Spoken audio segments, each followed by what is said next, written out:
I am joined by Robert Griffin III, James White, Field Yates Minekeims. All right, so first play we're going to look at, 2nd and 2, one of the Patriots' first offensive plays. What's going on, everybody? Mike Kadlick, Taylor Kyles here for CLNS Media, back with another episode of the Patriots Daily Podcast, powered by our good friends at PrizePicks and GameTime, and today powered by a Patriots mock draft. Everyone's diving into them now. I saw Giardi just did one here on the channel. Brian and Alex obviously always have theirs. We did one a couple weeks ago, pre-free agency. We did a little, we did like a mock off season, right? Where we filled our holes with free agency and then filled the rest with the mock draft. But now we know what holes have been filled in free agency. So we're going to go through a 7-round Patriots mock draft here over the next half hour or so. We may come to the chat for some advice. We may go back. We're going to go back and forth with each other and see what we can do based on the needs the Patriots need or the Patriots have now post free agency. But first, Taylor, some more Patriots news today on top of some that came yesterday. And that is that Christian Elliss has officially re-signed with the Patriots. They did match his offer sheet from the Las Vegas Raiders, and it was a hefty one. Not really hefty. We kind of went back and forth on how much people kept saying that, and I was like, it's not even $7 million. Like, it's significant because it's a significant raise. Yeah, that's right. That's the thing. But it's not like he's not making a ton of money. If it's under $10 million, like unless you're paying someone who doesn't actually play at all, it's all peanuts for these guys. So Elliss was set to make $3.263 million on the restricted tender that the Patriots originally tagged him with. Obviously, that allowed other teams to sign him to an offer sheet. That offer sheet, according to Jeremy Fowler, was a 2-year, $13.5 million deal. The Patriots obviously matched that. And then, Taylor, you posted that is on par with some other linebackers around the league: Jermaine Pratt, Jawan Bentley, TJ Edwards, Drew Tranquil, that's one's tough to say, and Matt Milano. So that's kind of where my yikes came, was that, wow, he's on par with some pretty good players. But at the same time, as you mentioned, it's not that much money in the grand scheme of things. It's like 6.75 a year. And it just looks daunting because the players he's around. But again, they have this $90 million in cap space. And I'll hand it over to you to explain sort of why you think that this is actually a good deal for the Patriots.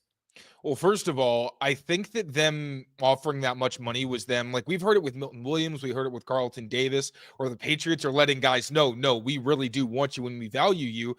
So we were kind of projecting, okay, if Christian Elliss is gone, Jack Gibbons, not the same role, but maybe he takes his spot on the roster in a way because he's familiar with Vrabel's system. But this was the Patriots saying, no, Christian Elliss is going to continue to grow in this system. And as we say, you don't pay for what the player is now, you pay for what they're going to be. And I've kind of been ringing this Christian Elliss bell for a while now. Yes, last year I was kind of, hyping up quite a few of the younger guys who weren't necessarily studs, but who were doing the right thing in a season where it was really easy to point fingers at what was going poorly. He was one of the guys that I really thought stepped up, all things considered. A lot of room to grow still, but he's an effective run defender. And really the biggest issue for me was his diagnosis and his recognition. And a lot of that, again, comes down to coaching and preparation. Now he's going to be taught by someone who's been in this Mike Vrabel system. He's going to have Mike Vrabel. Terrell Williams is really well known for his ability to connect with players and kind of teach what's going on. Obviously, probably going to have more of a hand on the defensive line, but still, he's the DC and everything's going to run through him. So I do think this means that Elliss is going to be, I think, potentially the guy who takes Jawan Bentley's spot. We do know that Bentley's trying to slim down into the 230s, not exactly down to 230. That's like, that's almost 20 pounds. That's a lot. But even if you got down to 235, you're thinking, okay, that's closer to like Spillane territory maybe. But if Elliss is making the same amount of money as Bentley, and now he's making more than Jelani Tavai on a per year basis, writing's kind of on the wall, isn't it? Like, you bring in Gibbons, a lot. You want to say he's a camp body in these competition. If anything, he's a rotational player. I don't think you want Gibbons starting. But even still, like, you'd think he probably makes the roster as a core special teamer, as depth who knows Vrabel's system. Now the pendulum has kind of swung back to, okay, is Bentley on this team? Because it's going to be really weird when Spillane is locked in for you to be paying two guys the same amount, unless you're just like splitting the reps down the middle, where Bentley's the early down guy and Elliss comes on. I don't know. I don't like the idea of getting rid of Bentley. I never have, because he's a leader and I love the way he plays, obviously. People around the league respect Jawan Bentley. But at the same time, yeah, his play style might not fit. And I don't blame the team for, for all the good things he's done. David Andrews is out of the building. Like, Right. Bentley's not safe. Nobody's safe. So No. it just, to me, signals that he's potentially out of the door. And that's just because Elliss is a better scheme fit. And I would love to see what he could do with better coaching, because I don't think he's just a core special teamer and just a coverage player. I'd like to see what he could do if he knows what he's seeing, if he can be aggressive and play more downhill in an attacking style. So, I think this is a signal that he's going to have an even more increased role than we saw last year, when he became more than just a core special teamer and started to take on more responsibilities as a blitzer, then in coverage, and then because the bottom fell out at the position, really having to be almost an every down player. Yeah, and it's a good point on where he sits now in terms of, I guess, salary-wise, compared to Jawan Bentley and Jelani Tavai, because you mix that into, a scheme they're running, what they want to get lighter at linebacker, and obviously Tavai and Bentley aren't that, even if he's going to slim down. But as far as leadership goes and being a captain of the team, that's what Bentley is. And now Christian Elliss is making on par, if not more money, I think, than him right now, more money now. And so that just tells me that he's probably on the outside looking in. They've already gotten rid of Jonathan Jones, who was not a captain, but basically a captain. Dietrich Wise, who was a captain. David Andrews, who was a captain. Robert Spillane is making. Jacoby Brissett is gone. That's right. Robert Spillane was a captain in Vegas. Marcus Epps was a captain in Vegas. Not that they're necessarily captains here, but there's an entire leadership shift that we know of. And so I don't think that necessarily saves a guy like Jawan Bentley just because he's been a captain of the team.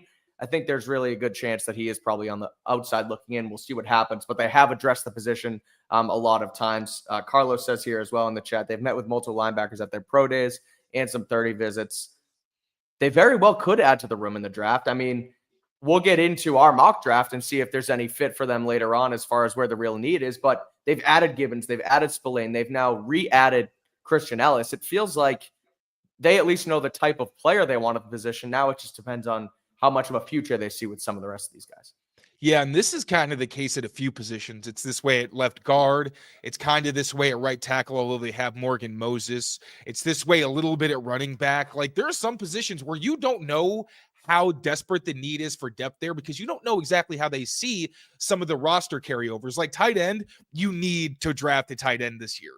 Hunter Henry, and Austin Hooper's on a 1-year deal. Hunter Henry, even if he continues to play well, you're one unfortunate, injury away from not really having any starting caliber tight ends. But then linebacker, it's like, okay, yeah, clearly Spillane is going to be your guy for at least the next couple of seasons. Christian Elliss looks like he's going to be in that mix, maybe Gibbons just this year.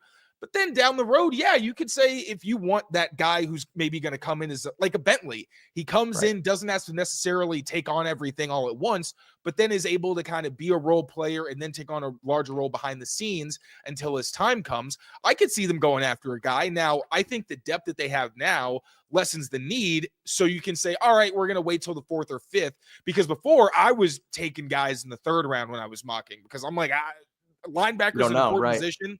Right. Bentley seemed like he was on the out at that point. We didn't even have the news about him trying to slim down.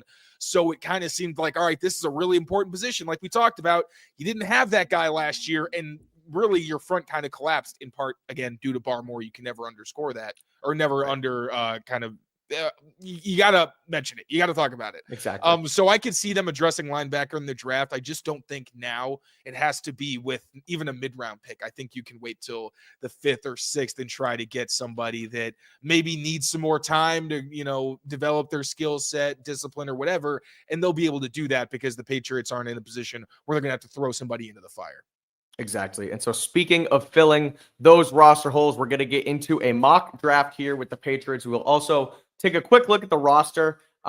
Just kind of want to do that off the bat to kind of see what the top needs really are here. And then we can go back and reference it back and forth as the mock draft goes. But before we get into it, a quick word from our friends over at PrizePicks. We'll be right back. PrizePicks is the best place to get real money sports action. With over 10 million members and billions of dollars in awarded winnings, PrizePicks has made daily fantasy sports accessible to all. And all you got to do is pick more or less on at least 2 players for a shot to win up to 1,000 times your cash. So run your game all season long on PrizePicks. They now offer Venmo, Apple Pay, MasterCard, and more for quick and easy deposits into your account this sports season. And the second half of the basketball season is officially here, and the race to the playoffs is heating up on PrizePicks. So don't miss your chance to cash in as the league's best fight for playoff positioning. You think LeBron James will get more than 24 points? You think Giannis will get more than 35? Cook up those hot takes with your friends and win real money this basketball season. All you got to do is sign up on the PrizePicks app today, download the app, and use that code CLNS. You get $50 instantly after you play your first $5 lineup. Again, download the app and use code CLNS to get $50 instantly after you play your first $5 lineup. PrizePicks, run your game.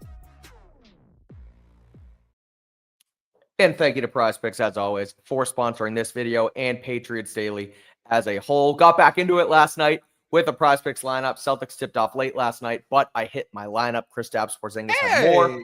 Finally, I know. I took a little bit of a break. A lot was going on. We had a ton of Pats dailies. I was away for a week. You know, you guys don't care. Long story short, I took some time off, got back into it, and hit my lineup last night. So Celtics are back again tomorrow. We'll try and see if we can make it 2 in a row.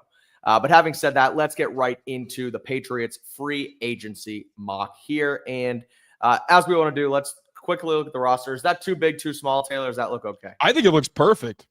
All right. If you guys in the chat see this roster and can't read it, let us know and we'll zoom in a little bit. But long story short, as you write on the right side here, top needs off the top, left tackle, wide receiver, and center. Now, those needs have not really changed despite the flurry of signings the Patriots made over the last couple weeks. But we know that that's because most of that was on the defensive side of the ball with Milton Williams and Carlton Davis, Robert Spillane, etc. Still a big hole at left tackle. As we know, center David Andrews is gone. Garrett Bradbury's in. But as you write, you have that as the third need. I would tend to agree. Edge rusher is there as well. I will say, in my opinion, I put wide receiver over left tackle at this point still. But really, I think they're 1A and 1B, and I don't think there's really no point in having an argument what's kind of more of a hole on this team right now. But long story short, that's kind of what we'll look to fill early, and then we'll maybe look at come back to this and see what other holes we have to fill later on in the draft. Yeah, really the only one that's I felt really annoyed at myself for having. I wanted to leave X kind of blank, but they just have a ton of bodies at that spot, to be honest, and it's just one that I feel like if they had to play tomorrow, the only glaring hole where I'm just like, I really don't think you even have a starting caliber player is probably still left tackle. Right. But I'm kind of curious what you think of the needs. So I kind of have them on the side there. Yeah. So the way I tried to tier it was basically like the top is where you really want starters, right? So left tackle and wide receiver are in their own category. Like year one, you want someone who can contribute right off the bat from the first week of the season. Then you get to 3 to 5 for me was where I kind of got to like, okay, this is someone where you would like if they could start early on, it would be ideal. Really, even like corner is kind of on the line for me. But center, if Garrett Bradbury doesn't have to start and you can have a guy win in camp, that's awesome. If Caleb Von Chason doesn't have to be the primary guy that you play, or at least the top pass rusher necessarily, I think you're getting yourself in good shape. And then kind of down to kicker is where I cut off the tiers. Actually, I'd include corner in this with tight end, running back, and kicker. Kicker is only down there because of the positional value. I felt weird putting it as like a third or something like that. Right. They don't have one, but they can figure it out. Exactly. Like Parker Romo isn't bad. Like he just doesn't have much in terms of distance, but he's kind of like a Nick Folk where as long as it's inside of 50, he's probably going to make it. And that reliability is huge. So I don't think it's the glaring need everyone else does. I just think it's a different Joey Sly situation where if you can have a young guy, bring him in, hopefully from the UFL, like if they didn't have to use a draft pick, that'd be fantastic. But corner, tight end, and running back are all positions where they have guys right now who can start and they can be effective. But next year and down the road, you really don't know, right? Because obviously Ramondre Stevenson, if he has another fumble-heavy season, then we're talking about having to potentially replace him. Hunter Henry, you have no idea how he's going to look given his age, and he gets banged up even though he is really tough.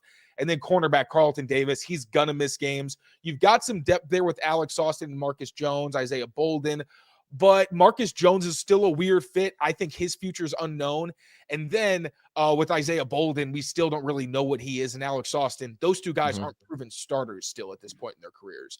And then everyone else kind of on the right-hand side, it's more just, I think it's depth. I think they're pretty well stocked, but it's like, okay, you have a lot of bodies, but not necessarily starters or guys who could probably develop into starters. 100%. Or they're guys where even if they're young, they haven't proven themselves, right? Like a Marte Mapu, going to be in his third season. You still don't really know what he is. So that's just kind of how I tried to break it down. So now we can flip back and forth when we go to the mock draft and see, okay, what spots do we really need to address? What's been addressed, and what have we already kind of crossed off the list? 100%. And I look at like the left guard, right guard here, and you're not in great shape, but as you mentioned, the depth wise there, like you have Layden, Cole, and right guard's different with Onwenu, but at left guard, sorry, you have Layden, you have Cole, you have got bodies that can fill in there that were okay last year, but you still need more at the position. It's just it's not as I would agree it's not as high as a priority as some of the other ones, and positional value as well kind of plays into that there too. So. And also, just really quick, I want to address this because people got on me on Twitter for this. Sure. This is part of the reason I post them, and then when I kind of change something, I delete them. Because I'm like, I want no record. Because sometimes I watch or somebody will tell me something and I'll change my mind. With Drake, I originally had him as blue like a month ago. Okay. I overcorrected and changed him to a fringe starter because I'm like, okay, he Quality still hasn't starter. played a full season. He hasn't won any games as a starter, like from wire to wire. We can't overlook that, right? I'm right? He didn't win a game where he played the whole time, did he? He won the Jacksonville? No, they didn't beat Jacksonville, did they? Right. I don't think he did. Unless call me out if I'm wrong. But again, he hasn't won anything yet. And for other positions, I might be a little more lenient. But as a quarterback, it's very hard for me to give you a blue chip or a high Bears game. Thank you. Yeah, the blowout. Thank you. But besides that, yes. Yeah. But right, in that game, like that was the defense had 9 sacks. Like that was a little bit of an outlier. But I just need to see more winning, more consistency, because we also have to acknowledge that although obviously the sample size is very small against Buffalo, also might have been concussed in one of his last games as well. I think that was against the Chargers, where it kind of messed with the outcome of that game and how things ultimately went. There was still inconsistency, and there were things that I was hoping to see more from him when the season ended. So only reason Drake isn't any higher, even though he's got blue chip upside, he is not a blue chip player right now, right? 100%. That can't be debated. He's not an all pro, and he was a Pro Bowl alternate. And it's just like the Mac Jones. I think that year I had Mac Jones as a purple, and I regret it in hindsight. Okay. I think Drake has absolute blue chip upside, but right now there is no way I can give him anything more than quality starter because he hasn't beaten a good defense. He's given good defenses problems, but he has not necessarily been able to overcome them. Obviously, in a horrible situation, but 100%. I agree with you. Pumping him up. No, you're right there. And when you look at the grading scale, when you look at this, it's like, okay, it's unfair to call him a blue chip player right now. He was, as you mentioned, 1-6 as a starter, did make some mistakes, costly turnovers at the end of games, etc. We know the upside is there. And even a high quality starter, like it's just not there yet. It's not like he was a top 10 quarterback last year. We see the potential, but right now I think it's only fair to keep him in green until we see more next year. So with that being said, let's get into the mock draft here. We're going to do a 7-round Patriots mock draft. I kind of set these up 7 rounds. We'll go right under fast. We can kind of mess around with the speed as we go. Going towards the public board a little bit more than the PFF board, I think is fair. But do you think I should change any of these sliders before we get going? I think those are good. I think we look good. I don't want randomness too high. Drafting for need should go a little bit less, but teams still do it. So I think we'll go with this and we'll see where we go. What he said, positional value should be higher. We'll bump it up like increase the positional value way higher. Bumped up 1. Bang. Let's party. Thanks, Connor. All right, let's do it. Let's start the draft. I don't think we want to trade up into the top 3, so this will take us to 4, and then we can look at some trade backs. Yeah, also do fast, because if we want to look at trades after we pick, it'll give us time to think, and we can pause it. Because if we do turbo, we don't have time. True. Okay. All right, let's see. Oh, we missed out on Travis. Okay, but Abdul Carter's there. All right, so let's look at trades, because honestly, So Abdul Carter, obviously, potentially generational prospect, super talented. There was the foot injury, which could end up being something that lingers depending, obviously, how testing is and how teams feel about it. But that's not nothing. The off-field stuff is also not nothing. It exists. Whether or not he was right or wrong, it's something that is in consideration, and it was a pretty serious offense. Also, I think that they need a really good understanding of who he is as a person, especially if you're picking somebody number 4 overall.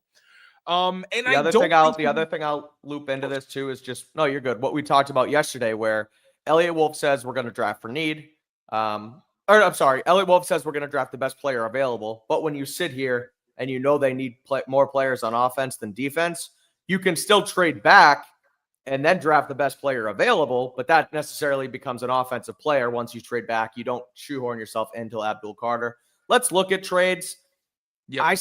I still sit here and think it's difficult to pass up on a guy like this, but we'll look at what we're getting, because we also mentioned on yesterday's show, if we can get another first round pick out of this, then we absolutely have to take the deal. There's way too many holes on this roster, depending on how far back we can go. So we'll look at the trade. And also in the future, when we do these mocks, if we've picked someone, and we're going to start this now, it's going to continue into future shows. If we pick someone in this draft, we can't pick them in the future. Just to makes it more exciting, different storylines. We can debate. All right, we can't get this guy. What would we do as an alternative?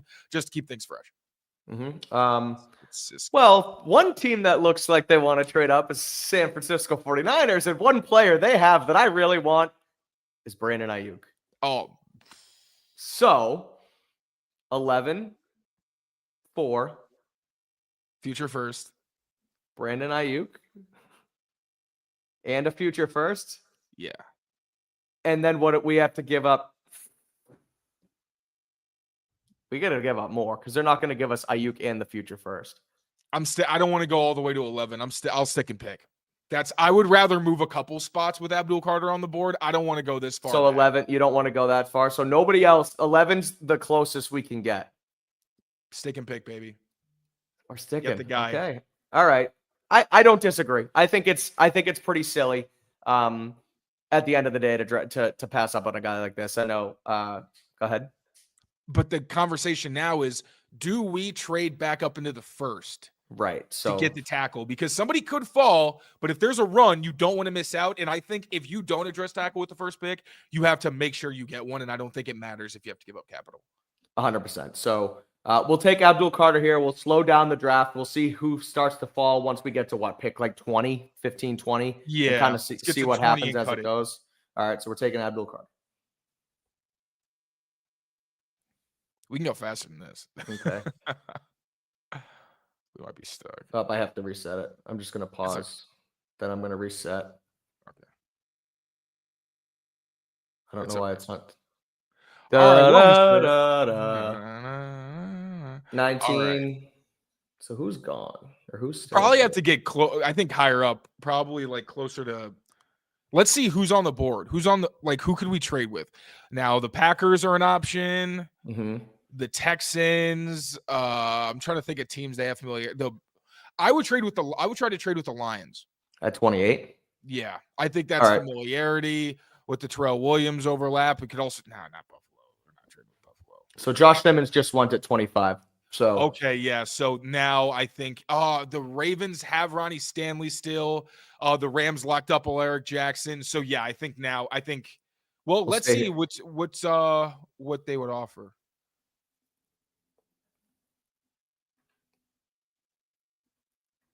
How do you can't so 38.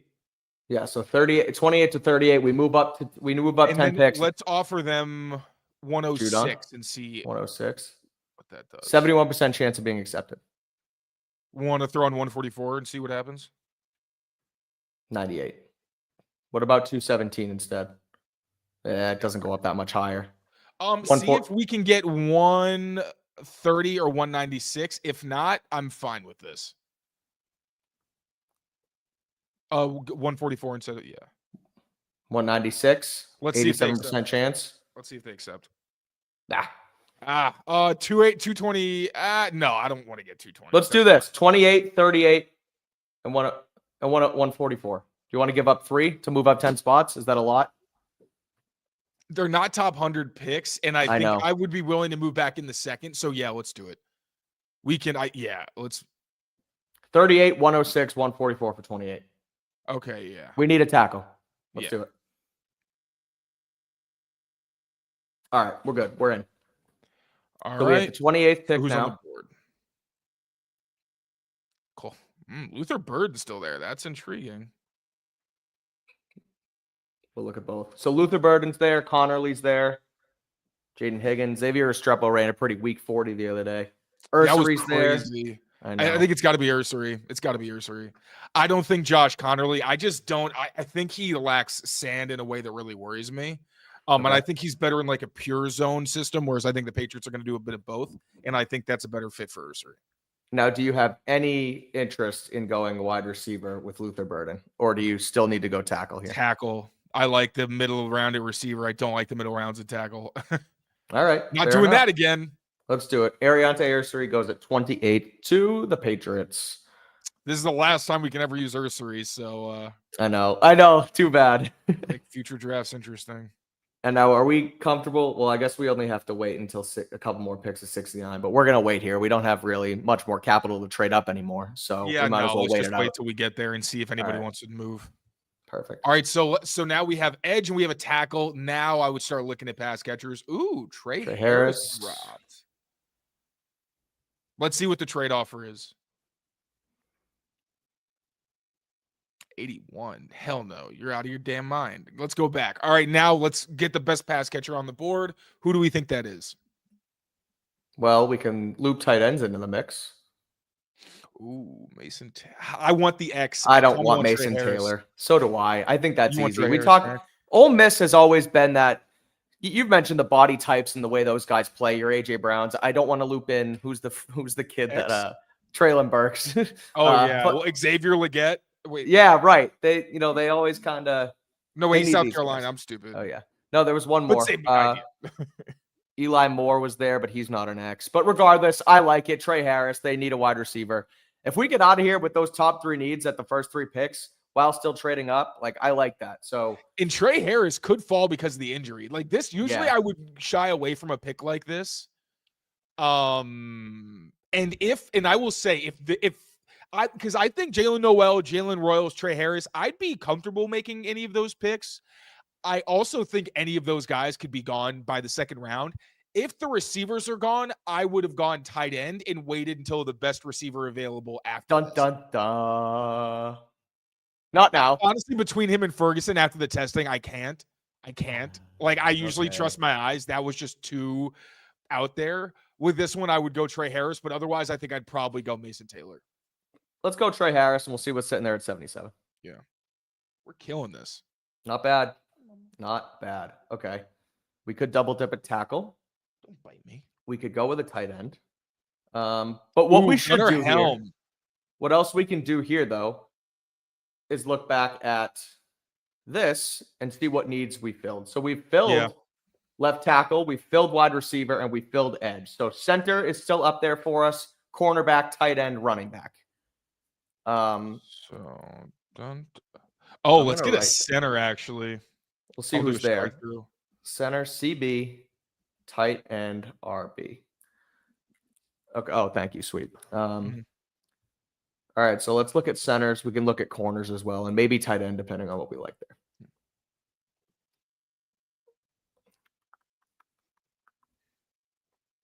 Oh, Iowa. Okay. Jared Wilson, Georgia Pipeline. So easy. Do it. Now, so here's the other thing. Jared Wilson, you get two rookies that can start year one. So we have a little bit of a problem here. And that problem is we have the 77th pick, and then we don't pick again until 217 because we traded those picks out of here. So let's check the trade market. So let's look here. Maybe trade back a little bit. Yeah. With LA to 86, 95, or 100. Let's try and get this 125th pick out of them. Try to get 158 too. What about 181? Let's see. 66%. Oh yeah, I mean if they'll put in 217 and see how that affects the offer. 81. Offer, see what happens. All right, so a 3-for-2 trade here. We get 8. We move back to 86. We pick up a 125, and then move up here as well. Or move up there as well. So let's try and see what happens. All right, we got it. Not bad. Okay, so now we have some. Now we have some room.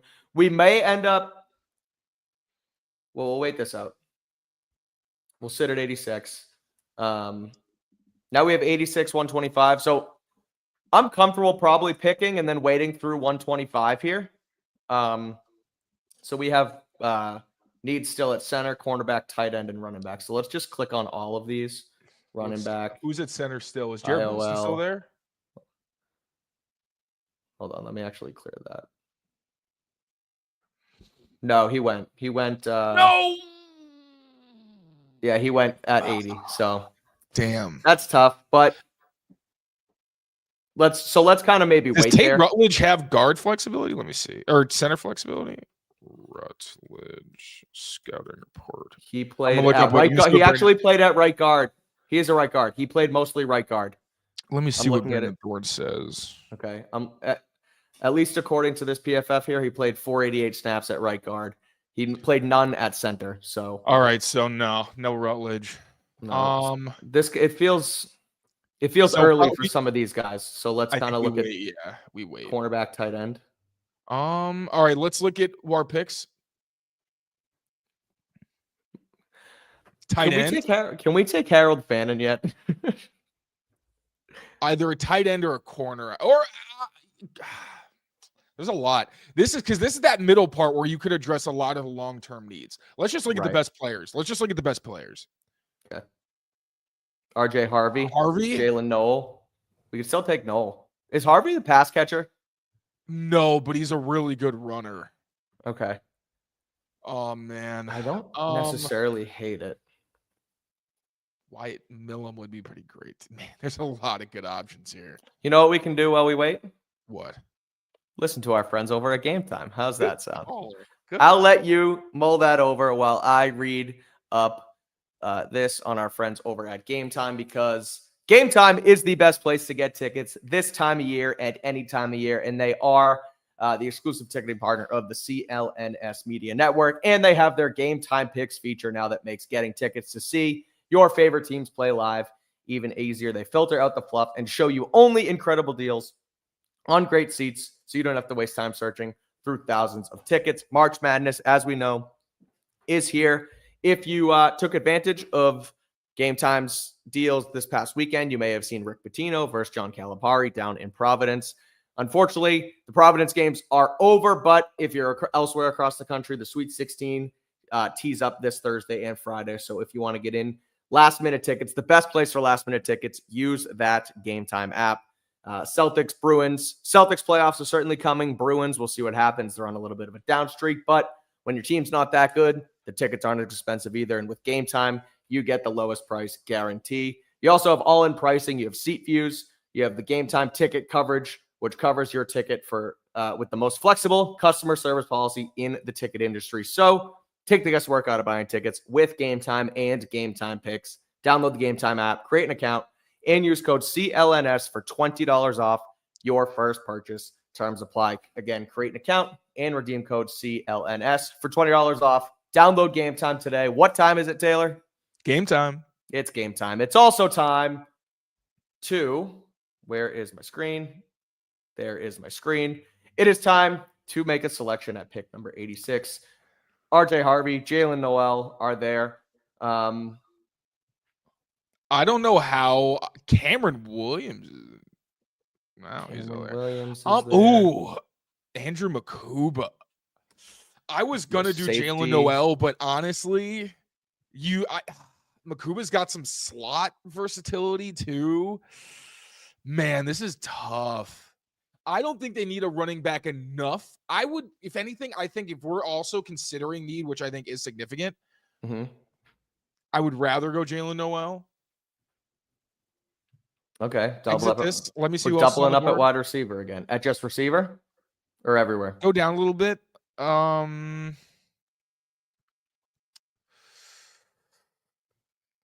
Yeah, Jalen Noel. Okay.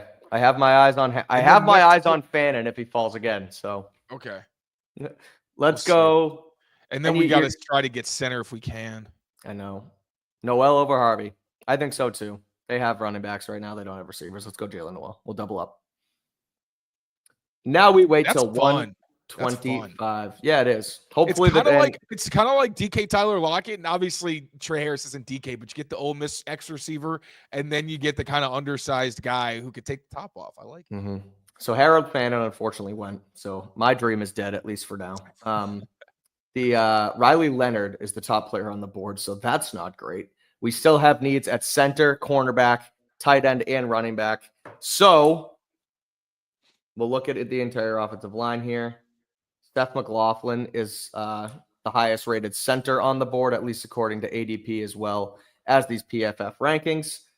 If we flip it out and look at tight end, I think we just wait till like the 6th round for center. I think that's just tight end. Tight end isn't looking too hot either. Brenningstool went, as well as Gunnar Helm. Best player available. Let's just look at best player available. We can look at cornerback. Elijah Huzzy. Let's go best player. See what we need.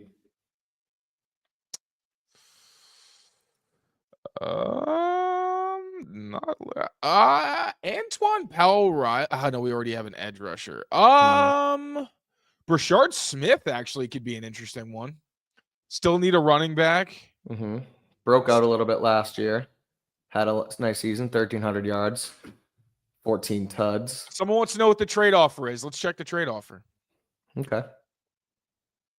Back to 166. That's a lot. I don't know if I want to go. It is. What if we can get like a future third? Nope. Future fourth. I would with Brashard Smith. I think he gives you explosiveness you don't have.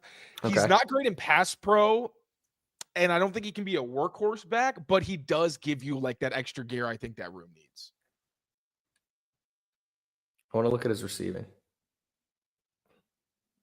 So he was a consistent receiving threat and then turned it on running the ball in his last year. So he's got some tread on the tires. We played since 2022, but I mean, I don't hate it because I don't like when we were at the pick prior. I liked RJ Foster and I liked Harold Fannin, but I'm not huge on anybody else here. So let's do it. We'll go with Brashard Smith. You good? And I did consider JJ Pegas, if that's at your peaks. I'm not sure you say his name, but is he actually still on the board? Damn, I do like him a lot. He's a defensive tackle and a fullback. Yeah, but we're using Tonga at fullback. That's already been decided. That's true. That's true. All right. Let's go with the running back. Let's go with Brashard Smith. All right. And then we'll speed run the last ones because I'm not going to pretend like I know players in this area. Of course. Well, we're just going to go off vibes and what we do know. We'll go off vibes. We have 3 picks left, and we still haven't hit center, cornerback, and tight end. So okay. Jonah Monheim, lock it in, baby. Hold on. He was at the Senior Bowl. I feel like he did really well. Is that right? Yeah. What about corner? Jonah Monheim, out of the 3 positions we need, he is the best on the board. That's easy enough.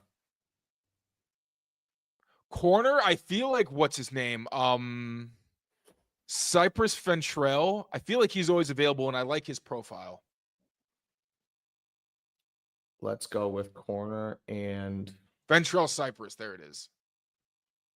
What was the other one? Tight end. Florida State corner. Ventrell Cypress the second. Yeah. Also, Aronde Gadsden. I think Gadsden. I watched him just like, I don't know. I was like bored. I watched some highlights of him. He's a big dude. He's fun. Did you only do that because he's a Syracuse grad? Yeah, literally. That was That's okay. But they have a couple of like really big pass catchers. Bryson. Why do I know the name Mac McWilliams? Why do I know this name? Did we talk about him? Mac McWilliams feels like a pretty common name. Yeah, that's fair. Bryson Nesbitt has to be our last pick. That's our tight end pick. All right, then that means we're going corner here. We're going Cypress. Yep.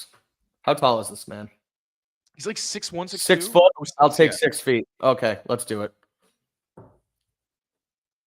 And as long as our North Carolina tight end made it all the way down here, which he did, lock it in, baby. That is our mock draft. So we'll see how we did. We'll obviously post it after as well. Can you take the screenshot? Because I always forget. I can take the screenshot. I'm going to download. Damn, we got an image. F. Yo, PFF actually hates Ariante Ursery. If you take him anywhere before the 3rd round, you're not getting a good grade. I don't know why. An F. Who else was on the board? Connerly was there. We just missed on Josh Simmons. When I take him in the 2nd, I get like a C+ or like a B-. So here's what we have. Oh, they told us to draft Luther Burden. That's the problem. Oh. But we ended up doubling up at wide receiver. I get it. But I should be F. That's insane. F's high. F's high. Especially, maybe it's because, I don't know if it grades it as how you change your positional value or whatever, but the Patriots need it. I don't know how much they like it there. But regardless, I think it's okay. I think people will understand as they know that the Patriots need a left tackle. So we saved the image. We'll tweet it out after. Let us know in the chat. Let us know in the comments what you think of our mock draft here to potentially fix the holes on the Patriots. And before we wrap up here today, Taylor, I do want to just shout out Taylor's Travis Hunter promo that is on our premium service right now. So I will play a quick preview of that. We'll tell you how to log in. We'll tell you how to sign up. And then we'll wrap it up before we continue on to tomorrow's Patriots Daily. So here's a quick promo of Taylor's Travis Hunter breakdown. We'll be right back. Now, if you think Travis Hunter, the wide receiver, is impressive, I think you're going to love Travis Hunter, the corner. He brings the same athleticism, ball skills, and football IQ to the defensive side, but he adds true shutdown ability and high effort tackling. Hunter's PFF coverage grade was 3rd highest among FBF corners with at least 400 snaps last season in this class, smothering receivers with his fluid movement skills and situational awareness. Here, Hunter starts from depth against a stack, but creeps closer to his assignment once a receiver goes in motion. He calmly shuffles downfield with inside leverage and his eyes on the receiver's hips, helping him to eliminate route options throughout the stem and stay disciplined against any fakes. Hunter smoothly flips his hips at the break point to become a receiver, but he does lose at the catch point. Now, Hunter has more than enough speed to cover vertical routes, but one test of a great cover corner is being able to run with crossers. The former Buffalo, who spent more time inside than he did in seasons past, showed he could do just that on this play-action drop back against Kansas. Hunter lines up in press and uses contact to shadow the inside release. The receiver pushes off at the top of the route for a step of separation, but Hunter looks back to the quarterback and shows his excellent closing speed to undercut the route and nearly intercept the throw. There isn't any doubt in my mind that Hunter would be special catching passes from Drake May. His IQ, elusiveness, and downright mythical ball skills are the perfect trifecta to maximize May's talent. All that said, lockdown corners who are better at the catch point than the guy they're covering are extremely rare. Like any rookie, Hunter's still a work in progress, but he has generational potential opposite Christian Gonzalez, and there wouldn't be a receiving tandem in the NFL that could match up with New England with any level of consistency. Thank you all so much for watching. Make sure to become a member of Patriots Press Pass on YouTube to get full access to videos like this and much more really fun content. I cannot wait for you to see it. I wish I could become my Audi while I watch those. Yeah, I guess we won't do spoilers here, but what did you make of the Severance finale last week? Oh my God. I thought it was awesome. That was fantastic. And I know people didn't like the ending because it's just kind of like, it's a little bizarre and it doesn't give you any answers. But like last season did that too. Like they leave you on a cliffhanger, but it does a good job of answering like all of the main questions for that season. Like, oh, it's fantastic. No, it was good. It like you said, it answers a lot, but it also leaves a lot of questions and it sets up a next season, which I think was perfect. And hopefully they bang it out better or quicker rather than You're talking Helly and Mark? Exactly. No, but hopefully they get this season out quicker than they did from season 1 to season 2. A couple fan theories that I saw on this that was interesting to me, Taylor, was that it was actually Helly's Audi the entire time, and that's why she was calling him out, because as Irving said, Helly was never cruel, and Helly, the real Helly, wouldn't do that. So when she called him out, when she was like, Mark, come back, when him and Gemma were at the door. And so I think that I initially thought that it was Helena because the way they shoot it is like she's a monster. Like she comes into the back and it's like cloudy, like they do when a monster's creeping up from behind somebody. Then they frame her and they shoot her like over the shoulder and the hallway's red and she's a silhouette. Like they do make her look like a monster. And I was like, is this actually Helly? That's kind of weird. But I could see either way, because I feel like if you could see it in like, oh, she was looking at her like, ha, I got your man, bitch. But you could also see it as her being like, do what you got to do. I'm here, but I don't like it's an interesting mystery. It definitely is. But I did think while watching it the first time, like, I don't know if this is still Helly, because the way they're shooting this is very suspicious. And the other thing that I saw that was interesting was that, and I can't remember now if Mark was able to explain to Gemma in the moment that, hey, now I work for Lumen, because technically she wouldn't know that. But when she's outside the door and looking in, Audi Gemma thinks that that's Audi Mark, not any Mark. So Audi Gemma thinks that her husband is just leaving her for another woman. But also Cobell and his sister are probably outside, like waiting for her to come out and be like, right. So that's They'll the fun thing, everything. though. Now it's flipped, where Mark is trapped because they can't let anybody who's in there out, right? Oh, I guess they can let their Audis, but like, it's really like now Gemma's on the outside and she's gonna be like, I gotta get him out. It's like a lot, and Irv is on the outside somewhere we don't even know, so we get more of the outside world. Sorry. And Lumen's a nightmare right now because they didn't finish Cold Harbor, or they finished Cold Harbor, but they didn't get rid of Gemma. So now the outside world knows what was happening, and they just shot that. Mark just shot the dude in the head, like the muscle. Yeah, so there's so many different ways that this can go. So I'm excited for next season. Dude, when Brandon Tarth was whooping his ass, I was literally screaming, like, let's go! Yeah, it was crazy. But at any rate, we'll continue to throw in some fun show stuff before and after these shows as we continue. Myself and Taylor will be back tomorrow here on Patriots Daily. We're aiming at a 1 p.m. live show with a special guest on the pod. So make sure you keep it locked in here and check it out. Make sure to keep it locked in as well with our premium members, passes, rookie starter, all pro, GOAT status. If you want bonus content, Taylor has been killing it with the film reviews. He's been doing AMAs on Fridays. We're going to bring you another one, similar Friday special show for the members this coming Friday. So make sure you keep it locked in here to check it out and stay involved. But until tomorrow, thanks for tuning in. Take care of yourselves. Take care of each other. And we will see you very soon. Peace out, everyone. Bye-bye.